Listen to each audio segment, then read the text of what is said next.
What is zip code and how to find your zip code? Now, a zip code is a 5 or 9-digit number that identifies a specific area within a certain country for your mail delivery.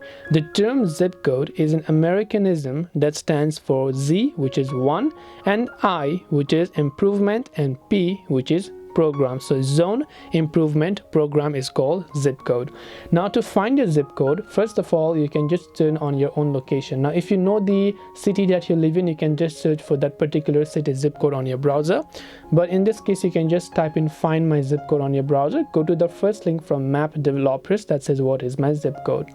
Once you go there, just give it the location permission. So if it asks you for location permission, make sure to give that. After you give the location access, right here you can find the zip code for your current location, as you'd be able to find here.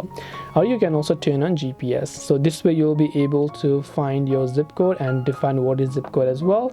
If you have got any questions, feel free to also leave them down below. Thank you for watching and see you in our next video.